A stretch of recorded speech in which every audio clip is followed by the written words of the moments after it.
adalah kau manusia yang berlagak so jadi korban. Dokter. Sebenarnya kau pelaku utamanya, tapi seolah-olah supaya kau dikasihani orang, kau bersandiwara lah kalau kau yang paling tersakiti, kalau kau yang paling dijati, kalau kau lah segala-segalanya. Kau itu adalah manusia yang gak punya harga diri karena kau takut mengakui kesalahan kau. Kau manusia paling menjijikkan di muka bumi ini. Nyah aja kau ya. Ya. Kalau kau jadi manusia yang baik itu, kalau kau salah, kau akui salah kau. Kalau kau benar, kau bertahan di kebenaran kau. Bukan malah kau buat-buat drama supaya jadi panjang permasalahan, ya kan? Udah kau yang buat masalah, kau yang buat ceritanya, kau yang memperpanjang, kau segalanya. Jijik ada. Seorang dokter Anggi Apriani ikutan speak up. Profesinya seorang dokter dan sedang menyindir seseorang. Kalian bisa artikan sebenarnya siapa yang disindir oleh dokter Anggi? Manusia playing victim. Seorang dokter saja sampai ikutan speak up, ikutan gerah.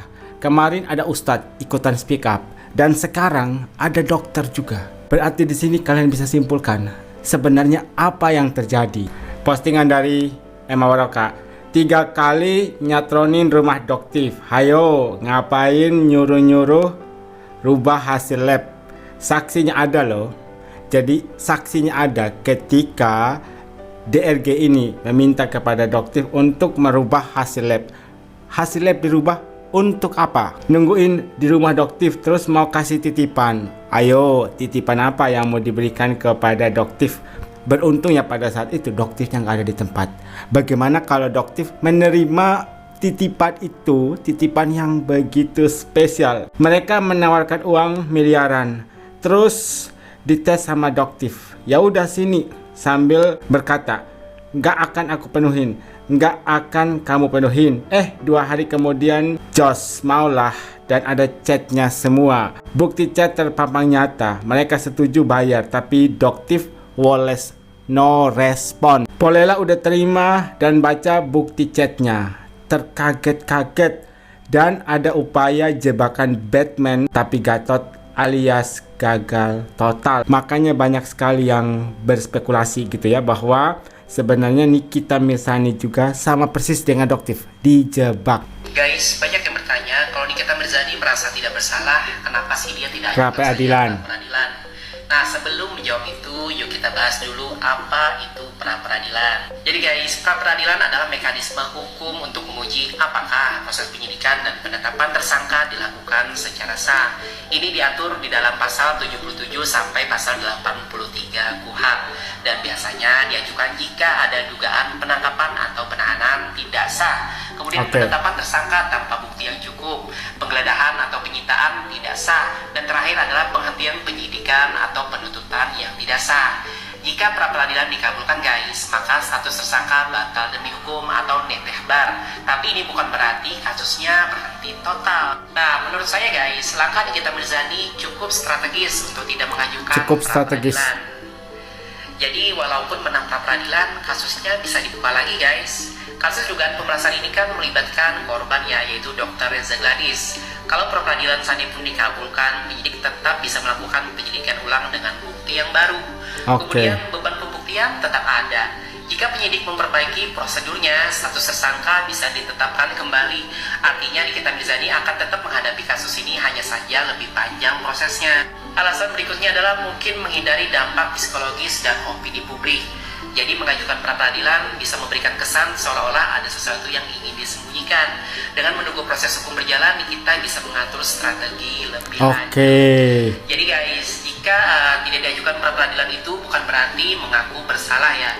Tapi bisa jadi ini merupakan langkah yang cerdas dalam menghadapi proses hukum. Ada yang komentar, strategi Nikita Mirzani agar segera lanjut sidang di pengadilan dan akan ada pembuktian pemerasan atau tidak. Itu kan strategi Nikita Mirzani waktu dilaporin sama Dito. Dia masuk dulu baru keluar. Habis itu Dito yang masuk. Bisa saja kejadian ini akan terulang kembali. Awalnya Dito yang melaporkan Nikita Mirzani. Nikita Mirzani menjadi tersangka. Pada akhirnya Nikita Mirzani bebas, si Ditonya yang masuk ke dalam penjerong. Bisa jadi strategi Nikita bang. Tapi lihat saja Nikita nggak akan diam, akan dilibas langsung seperti Dito. Betul, menurut saya percuma juga pra peradilan kalau ada korban. Dikabulkan pun nanti ada kemungkinan diproses lagi. Jadi buang-buang waktu guys. Pengacara dari Nikita Mirzani itu sudah tahu ya strategi apa yang dilakukan untuk menghadapi pihak lawan nanti pada saat persidangan.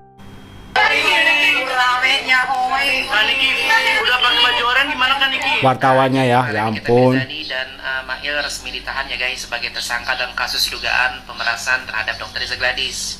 Nah, berdasarkan keterangan dari kepolisian, secara prosedur penahanan ini sudah sesuai dengan aturan hukum yang berlaku. Oke, sudah sesuai. Tapi apakah ini berarti mereka sudah pasti bersalah?